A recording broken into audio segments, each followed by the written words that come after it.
Democrat, Texas State Rep Shawn Thierry. Yay! Wow, I had the pleasure of meeting Shawn in June, and I know a lot of us here really, she caught our eye when Texas was, had their bill, SB 14, that was raising the age of gender modification to 18. And Shawn was one of the brave Democrats to cross the aisle and gave a really beautiful speech about why she did so. And just briefly about her, she's the first woman to serve in the historic Texas House District 146 seat.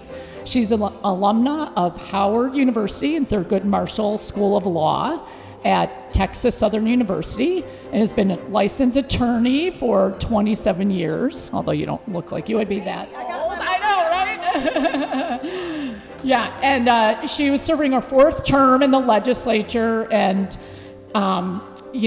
as part of this process with this ip and crossing the aisle to pass this bill, she was challenged, and she's concluding her service with this term, and you'll have a bright future, but we're so honored to have you here to just share with us that experience with learning about this issue, what you went through to navigate the waters in your own party, and just sort of how we can all sort of cross that divide. So without further ado, Shawn.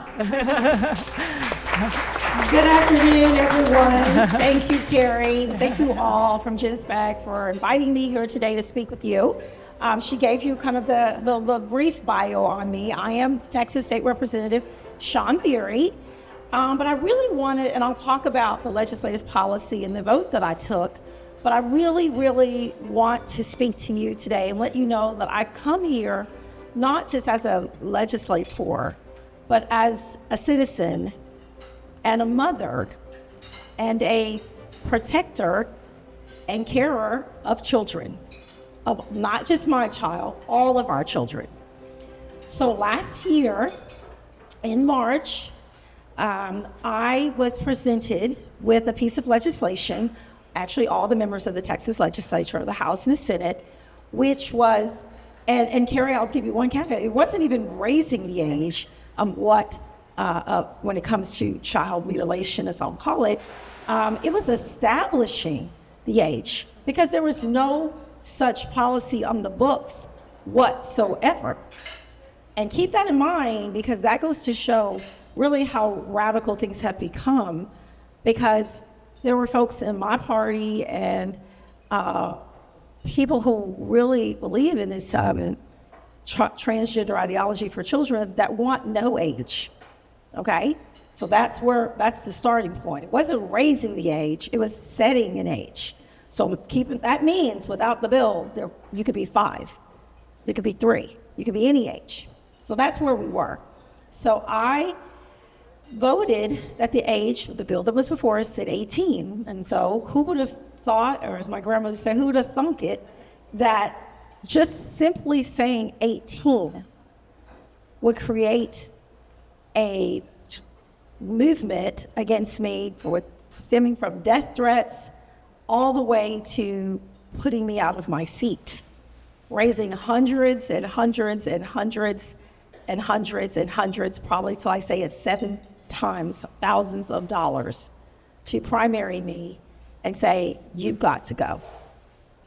So just following what our last speaker talked about, that's how extreme it has become. The bill that I voted for said that you must be 18 before you can receive a body-altering surgery, castration, sterilization. You cannot cut off a young boy's genitalia. You cannot give a girl a double mastectomy who does not have cancer. That's the kind of thing we were confronted with. You cannot give testosterone to a little girl to stop her, or a puberty blocker, Lupron, to stop her from having a menstrual cycle, which will sterilize her. And so that was a position I took. The cat kind of got out of the bag before I took the vote. And people start hearing that their Representative Thierry is aware. Like, the jig is up. She's done the research. She's been reading. And as you said, I've been a lawyer a long time. So I took the time to read the bill. And I said, well, what's wrong with this? And in fact, the authors of the bill in the House and the Senate said they could have set the age to 21, which I will tell you in Texas would have aligned with the age that you have to be to purchase cigarettes, the age that you have to be to work in a sexually oriented business. I'm also the author of that bill. No one tried to kill me when I voted to raise the age for that. You also have to be 18 in the state of Texas to smoke e-cigarettes, to vape. You also have to be 18 in the state of Texas, even with parental consent, to get a tattoo. Okay, and you guys can guess how old you have to be in the state of Texas to even get a tan in a tanning salon. You must be 18, even with parental consent. All of these the public policy behind all of that is that children are incapable of consenting to these lifelong decisions, potentially life-altering decisions. They cannot consent to the medical risk and the harm that will follow. Even with a tattoo, some people say, well, it can be removed. Well, not after a whole lot of treatment, but more than that, the public policy is that a child can't consent to the fact that you might get hepatitis if the needle's dirty. So we've had all these policies in place. This particular issue, when it comes to transgender ideology, is the only topic where we have said there will be no age. And so let's just think about that. There is nothing else like it. And so after I took the vote, people have seen it on YouTube and Twitter. I gave a speech. I think I stood flat-footed on the House floor. You could hear a pin drop, where I read a position paper, a statement that I wrote about it. And I cited real medical journals and articles and talked about the health risk and also the social harms and the damage that can be done to a child by promoting this and condoning it and cultivating it, if you will. And you'll see that I was shaking and my voice was quivering because I had been up all night because some groups, national groups had come down. They were out in front of my office. They'd given out my phone number. So I started getting calls all night, text messages, threatening me, saying horrible things all night long. And so I was exhausted, but I prayed about it, you all, and I wrote this down because I didn't want to say it wrong. I just always use this quote because when I passed legislation to curtail the youth vaping epidemic, I thought about it. When I passed legislation to protect children from anti-human trafficking, I cite this quote. And it is, there can be no keener revelation of a society's soul than how it treats its children. And that's Nelson Mandela. And so I made a personal choice, and I said it then, that I would not put political expediency over the protection, health, and well-being of our children. You just cannot do it. And from that point on, my life changed completely. Probably every day since then, maybe even until yesterday, there have been folks on the fringe, violent people, hostile people, whatever you want to call them, who have actively tried to make my life a living hell. But I will not let them disturb my peace. And I want to encourage everyone here to not allow that to you too. I feel like even though we're here in this, quote, safe space, I can even feel fear still amongst some of us. And that is what people who are pushing this are counting on. Fear, apathy, ambivalence. And so I had an older lady come up to me after I spoke, and she said, elderly lady, and she said, Rep. Thierry, I'm so proud of you, your courage under fire. She said, but courage is contagious. And that's what they're mad at you about. I was just made an example of. So I tell people it's not just about me. This was done to send a message to everybody else who's a legislator or an advocate or a parent or a physician or a lawyer or a pastor or whomever you may be in our society, that you better stand down lest we Shawn Thierry you, And so I want to encourage people to know that it's okay.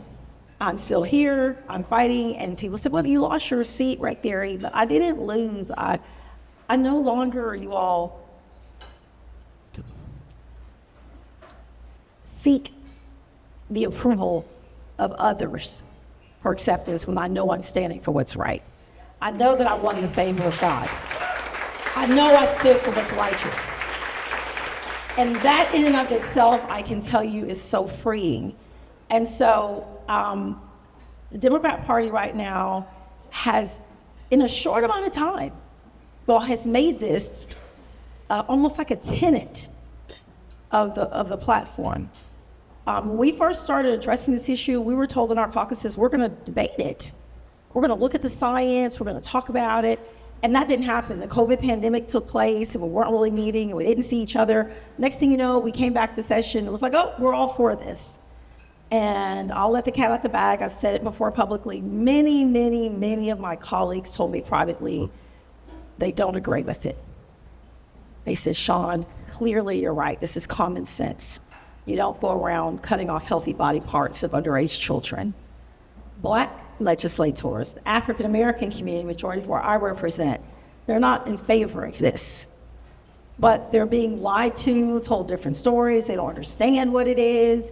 Even my opponent wouldn't she ran against me on this issue, but did like an Underground Railroad type of thing. She never publicly talked about it. It was a whole whisper campaign because she knew if she came out in the Black community and said that she believes in the castration of Black boys, that was not a winning proposition.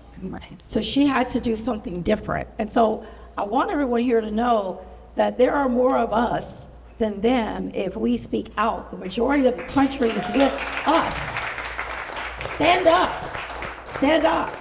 I wanted some of my colleagues to stand with me when I was speaking. I was looking at their faces. I wanted to say, get up and come stand with me. But they were too afraid. They told me, Shawn, please just hold your nose. Literally, hold your nose and vote with us.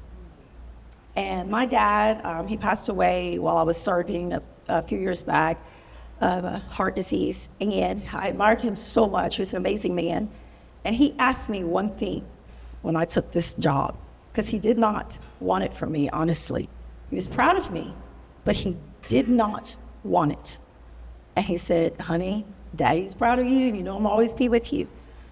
But my fear is, he said, they're going to ride you and pressure you and try to make you do the wrong thing, because that's what politics can be about. So he told me, he said, promise me one thing. You will never let the power and the prestige of the position cause you to sell your soul. And that's where I come down, Wall. It's not worth it. It's not worth it every time. It is not. And so I know I'm preaching to the choir on this, but we've got to mobilize, organize like we're doing here, energize folks, stop being afraid. I mean, what really can happen, we've got to stand up for children. And at the end of the day, I've been saying this, peace with a lie is war with the truth. It is a lie to tell a biological female that she is a male. It's a lie. It is a soul-crushing lie. It is a lie. I will not tell my daughter that, and I don't even, maybe I'm simple on this, I don't find it any different than telling Claire you're not a vacuum cleaner. You're not an iPhone. You're not a boy. You're not a deer. You're not any of those things. I've never had to tell her that. And that's another thing I do want to hit on this. People have come to me and said, well, how did you care? Or how did you get involved in this? Did you have a child that was going through this? No, I did not. But I'm a human, and I consider myself a citizen and a Samaritan, and I'm a part of this society, and we have to all live.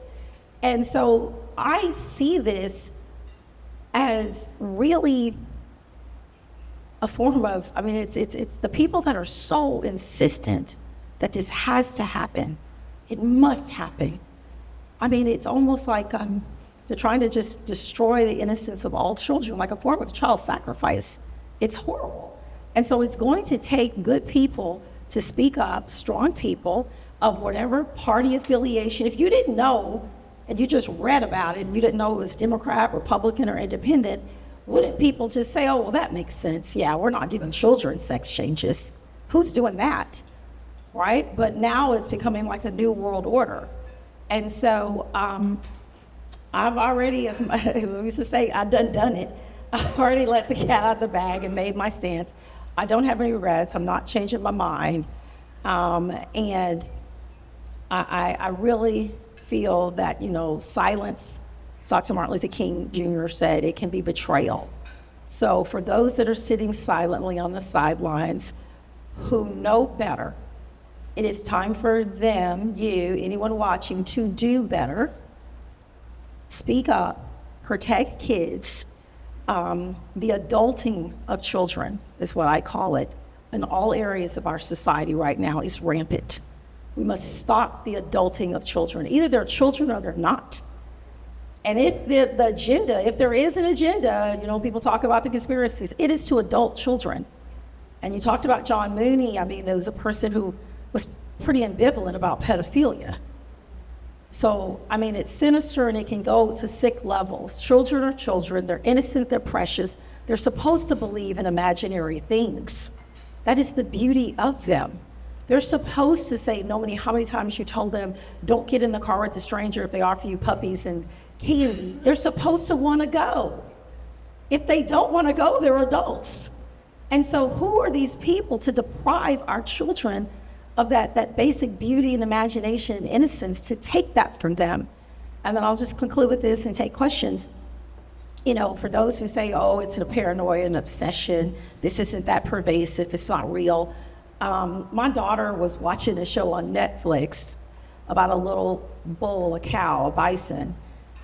She's 11 now, but I think she was 10 when she watched it, and she was a little old for it. And she used to watch it when she was a kid. And so out of sentimentality, I guess she turned it on. Well, now this cute little cartoon bull, Winifred, has come out to her grandmother on the show and said she's non-binary and her name is Fred. Seriously, you can Google it.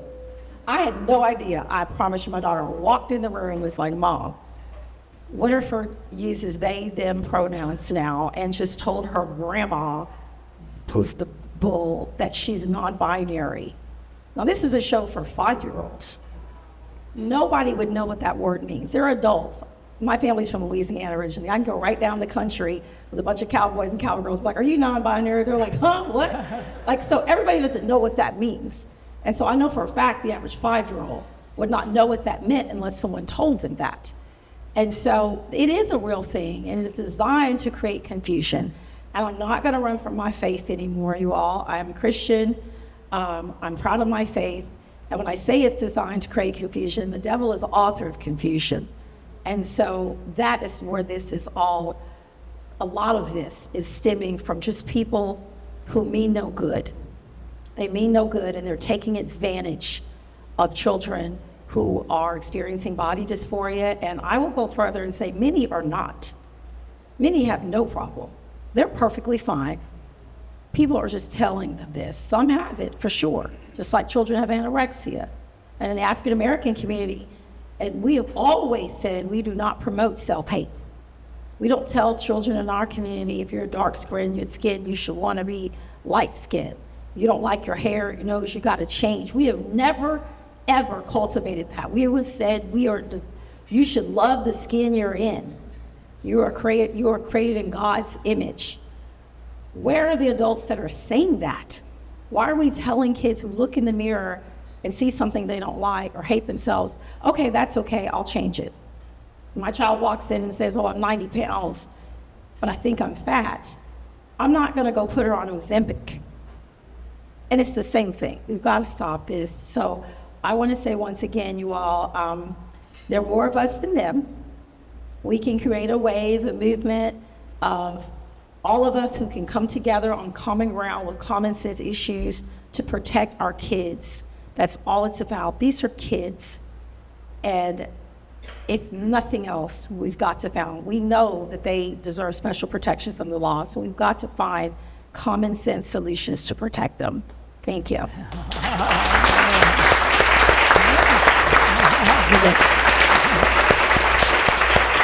Thank you. Awesome. Yeah. Questions? Yeah. Go ahead. My question for you, this is coming from a parent, strictly as a parent, but it does have to do with your elected position. I am also an elected official, very low level, nonpartisan. However, I feel that we've gone through many similar things. Mine started fighting as a parent for my child in a public school, and that the activists blurred the line between parent and elected official. They use that as That's right. my vulnerability. I guess my question for you would be, did you face any punishment from your colleagues, such as like censures for speaking out? And if you did, how did you? Yes. Do you have any recommendations? Yes, I was censored, I think, the few weeks after I gave the speech on the House floor and took the vote. There was a Democrat organization back home that filed a resolution to censor me and called me all these names, which was interesting because the person that did that, I actually supported that person and helped to become president of the organization. Immediately, censored me. And then there was another organization, another local Democrat club that was going to do it. And their idea was to get every single one to do it. I started speaking up and speaking back because I'll be blunt, it was only a group of progressive, white, far left people who half of them don't even wear deodorant. But anyway, I'll just be ready to say that. But they were very far out there. And then when I said, well, look, no one in this room looks anything like any of my constituents. Why are you censoring me? Why don't you call them? I was like, go over to Sunnyside, some of these other districts I represent who agree with me, and ask them. And so they backed down, but it did harm me. The Chronicle wrote about it. They wouldn't endorse me. After that, I just was like becoming public enemy number one. They start making up stories about me. Any little thing I did, if I stepped on a spider, oh, Shawn Thierry kills animals. That's what it's become. And so I guess the answer to your question, how did I deal with it? I just kept fighting back as best as I could. I mean, y'all, I fought really hard. I did everything. The labor union came out against me. That's really how I lost my race. The teachers unions walked against me. All the different unions and I'm the daughter of a teacher. I voted for every teacher pay raise, increase their pensions, give them a 13th check, cost of living increase, all of that. I never voted against safe working conditions, but they put a question on the questionnaire now that says, do you believe in gender affirming care, on a labor questionnaire to get an endorsement. So when they brought out their army, it was almost next to impossible. So yes, some of my colleagues, they act kind of cold or something when I walk in, a little weird. But, I just keep walking in with my head up high, keep moving, keep staying focused. And if you're a parent, you have every right, we wear that hat first.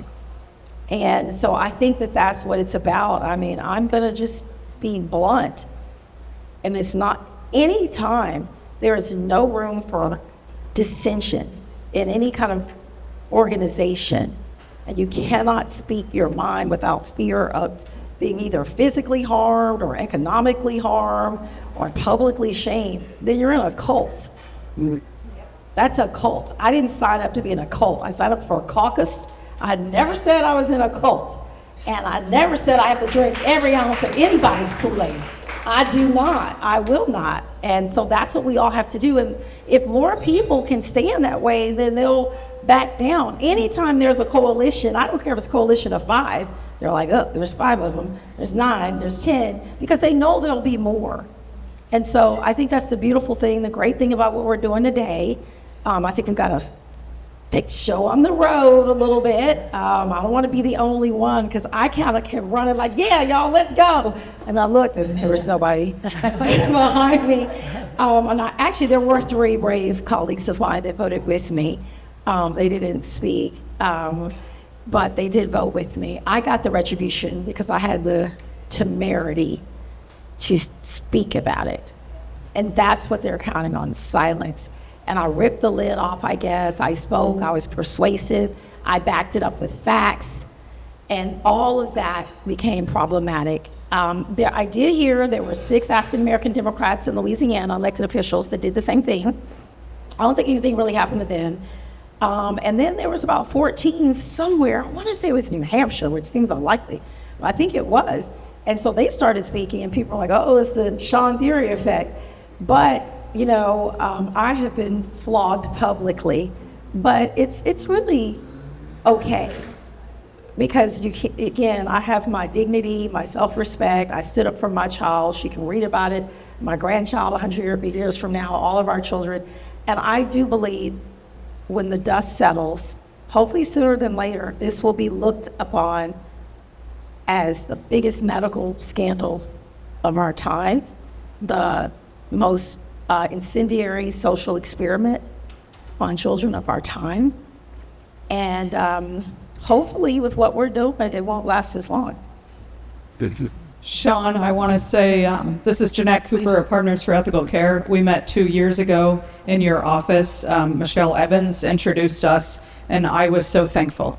I watched your speech. We all watched it at Partners for Ethical Care. All of us mothers and women watched it live, and I think many of us just cried with just so much appreciation and pride for watching a woman do something like you did. We were so, so grateful for you standing there. And thank you.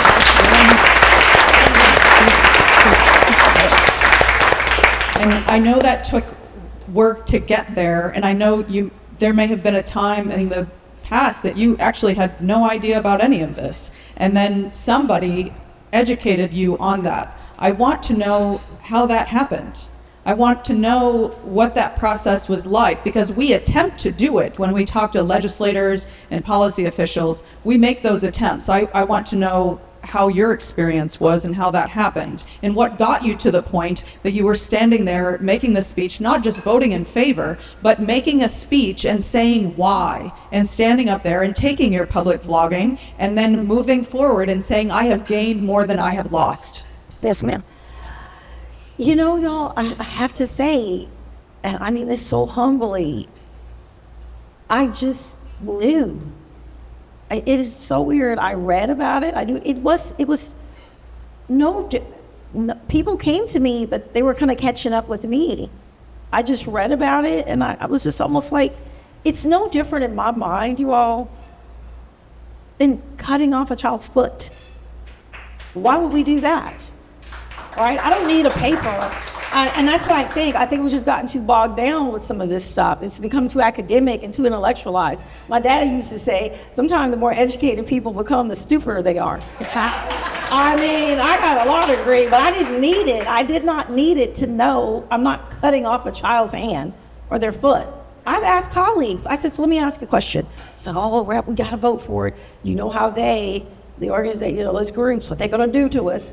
I said, so let me ask you a question. So next year, next session, if they come back and they want to say, there's these children that fundamentally hate their feet and they're not comfortable with their feet or their legs, you're going to vote to cut off their feet out of fear of being primary. Are you? Are you going to cut off a healthy foot? And he just stared at me, kind of like, well, is everybody else going to be doing it? You know, like, is it going to come after the primary or before? Like, it's all these weird questions.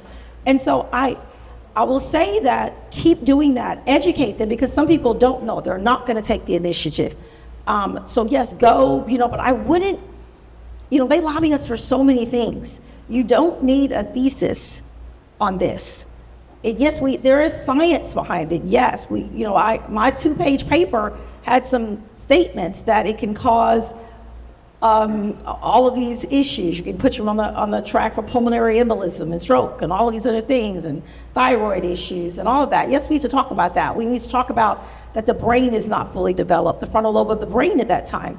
Talk about some of those things, but we can do that 5 points, 5 fast facts why you shouldn't be mutilating children. It's an elevator pitch. It is not something you have to go to Harvard for. And that's what they're trying to do. They're trying to speak and do all this word salad and make you argue back and forth, I believe. Hi, Representative, thank you for being here. Appreciate your time.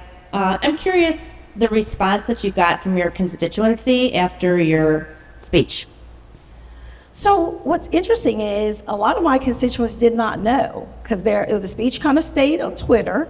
The mainstream media didn't really cover it. The Chronicle did. And so then some started coming up to me. I represent a majority African-American Latino district. It's like 84% Democrat, right? So they were like, well, she's gonna have but it was not a progressive district. There's a white progressive component to it, and those are the people that voted the most in the primary in this seat, so that's why I didn't win. They knew. But when I started really talking about it more, going to civic clubs, I went to multiple churches every Sunday, 4 or 5 a Sunday. I had over 200 African-American Baptist pastors endorse me. They stood with me and said, we're protecting our children. I had the support. People didn't understand they had to really go to the polls and that this was a ballot issue, it's a referendum. And that's partially my fault. You all was so bullied and worn down by that point. Not that I didn't believe anymore, but politically I was getting advice that said, don't talk about it. Just talk about your great record. Talk about what you did on maternal mortality. Talk about this, talk about that. Don't talk about it. And so I ran, they kind of wanted me to run from it, and I should have run on it. Yeah. And by the time I start talking about it, it was like 2 weeks before the race, and I really got bold. That's when I pushed my opponent to talk about it, and she completely choked. She folded like a 3-legged raggedy chair. She's like, I don't think that's the most important issue. I was like, really? I thought you were running on that. I could have jumped out more and got my constituents more engaged. So looking back, that was not the best political advice that people gave me. So the constituents supported, but the narrative right now is that I lost my seat because my constituents agree with this. It's not true. The campaign was not allowed to run, and I didn't have the machine. Beto O'Rourke endorsed against me. I mean, the whole Democrat establishment came down, and I could not. I mean, they sent a mailer, I tried to send a mailer. They sent a mailer, I sent a mailer. They did this. I was just like the little engine that could, chug-a-lugging, and they knew that would happen. But I would say my constituents, overwhelmingly, if they know the issue, they agree. Maybe 20%, I think it's 80-20. Yep. Yes, ma'am. Do you? Oh, this way? Okay, go there. Okay. I just wanted to know your opinion of, I just sat through a school board meeting where in a rural community, they were attempting to pass the Title IX rewrite, and we were attempting to prevent that. And the white school board members and white attorney said to myself and parents who said our girls would be uncomfortable to be in a bathroom with boys, see their genitalia. We don't want boys on the team. And they told us that just like in the 50s during desegregation, that we were compared to white segregationists. You need to learn to get comfortable with trans males on the sports teams in the bathrooms. Yes. I was floored. I just couldn't believe it. And I also have sat through trainings where it is progressive white educators saying that in certain school districts in Milwaukee that are majority black and brown kids, we have to have secret gender sexuality alliance club meetings with 3rd and 4th graders over lunch because these certain parents aren't welcoming and inclusive. Right. Well, I will say flat out, that is the most racist crap I've heard when they try to co-opt the civil rights movement and compare progressives, that movement with this movement, and African Americans don't take kindly to it. They don't hear about it a lot. We need to start speaking out against that. They've done it from marriage to bathrooms to everything else. And it's just them co-opting that just to try to tag along. And I've heard people say, well, this is the new civil rights movement. No, there are certain things that are social mores that go to our core values, and people know what's right and what's wrong. They're trying to just normalize that. And so, yeah, it's very offensive to me. I've had people come to me and say, oh, we're going to hold signs up to have boys and girls bathrooms that say no coloreds in the bathroom, just like back in the day. And let me tell you, my mother is 83, and she marched in the civil rights movement with Barbara Jordan. And my mother sat in the lunch counters and had milkshakes poured on her head because the black students were not allowed to eat ice cream at the counter. And she was part of that nonviolent movement. So that's real, that's completely different. She integrated the movie theaters in Houston because back then, in her lifetime, even when my brother was born, you had to sit in the balcony. You couldn't sit in the main part of the theater. I don't think there's anybody here that questions that was wrong, right? And so there are people on the progressive wing of the party that are trying to paint everyone that's in favor of protecting children as racist, when in fact they're the racist. And so they have no right to tell those parents and have those secret meetings, but that's what this is all about. And so that's why we've got to speak out. And so I'm hearing more and more and more, though, black people finding out about this. It doesn't take us long once we hear about it, how to mobilize on an issue. And so I don't mind I'm going to be lending my voice to it. I'm not done. I'm not going to stop. I'm not going away. I'm not sitting down. They didn't beat me into submission. You can censor me. You cannot silence me.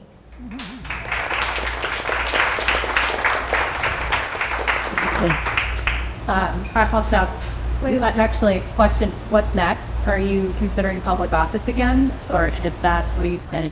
No to public office. Of course, you never know what things lead you down the line. They always say, people say no, then they do it again. But right now, I don't think that's what I'm being led to do. I find it far more freeing not to have to capitulate to certain groups and constituencies. I am going to keep talking about the issue. I've started tentatively, it's not been out there, I'm starting an organization. It's called WAVE, Women Amplifying Voices Everywhere. And I want it to be a coalition of moms and aunts and grandmothers, or just women who really want to come together on all these issues where we have common ground to talk about our children.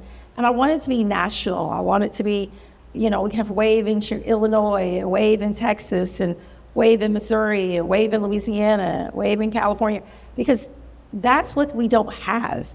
And that's why they're thriving, because they do have that. And so this issue is front and center. I see it as so important because it's happening in real time. Now in Texas, you can't get these treatments, but we found out recently Texas Children's Hospital were still doing it, right? They were still doing it. I haven't done the math recently on all the states, but this is important. I mean, they were still given, I guess, puberty blockers and cross-sex hormones, was it, Gary? I don't know about the surgeries. So I think I'm just going to continue to raise awareness, to speak out, to do issue advocacy. Dads, y'all get involved. I've been talking to African-American fathers. There's a group in Houston called the BFA, Black Fatherhood Alliance. They are sick of this negative stigma about them. They're like, what about us? There are those of us who are involved in our children's lives. We care about the welfare and well-being of our daughters, and particularly our sons. And there's a big discussion about the feminization of the black male and trying to turn every black male into a woman. That's a real issue that goes on in the African-American community. And because they think that's coming from a higher, like an agenda as well. And ultimately, whether you're black, you're white, you're Latino, we're all humans, we're all people. And I think that we all know that we cannot allow innocent children to be used like little political pawns on a chessboard. It's all propaganda, and we've got to speak up. So I think we got to come together, put race aside, put political party aside, put all of that aside, and just stand on what's right. Just think about it. If nobody ever told you, you just wouldn't walk in a room and think it's okay for men to be in a women's prison, raping women, getting them pregnant in prison, just because they said they identify as a woman. And now these women are suing, saying, I have no protection here. This is bizarre. And I don't think it makes me radical to talk about it. But that's where we are now. I'm just reporting the facts, So I'll go, I guess, where God leads me. It's kind of a faith walk right now. I don't know. I don't know everything. I came here to Chicago. I didn't know I was going to be here. So I've learned not to think we all know, because we really don't know what your future has in store for you. But I just want to do what I believe in my soul is right and what I feel inspired to do. And I feel so good, you all. It's been very hard. I'm going to be very honest. It was hard, but so many people come up to me. I get emails from around the country. People still mail flowers to my office. They send little gifts. They send cards. Somebody made a cute little mug with my face on it, all these things. And so I get really sweet things. And I think if nothing else, I've taught my daughter to fight and to stand for what's right. And she knows that. She knows that. So she's not going back down. She's very shy. She's quiet. But I see that she has some strength in her. She's a little silent warrior too.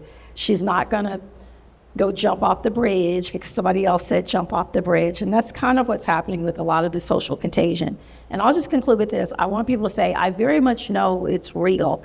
The doctor talked about it today. There are children that have this medical, psychological body dysphoria. If someone can disavow me or correct me, I don't see it as gender dysphoria. Because like I said, I don't know that it's a gender thing. It's just a body thing. I don't see it any differently than someone who doesn't like anything else that they see when they look in the mirror. And as I said, typically we don't cultivate self-hatred. Typically we do. We work very hard to build self-esteem in children, to create a very strong sense of positive self-identity. This is the only area where we're taught to affirm self-hate, to affirm feeling inferior or unhappy with yourself. And so that form of body and dysphoria is real. I think we help children in a loving, compassionate way. We don't ostracize them. We don't stigmatize them. We love them and we care for them and we counsel them. And we do that in a loving way.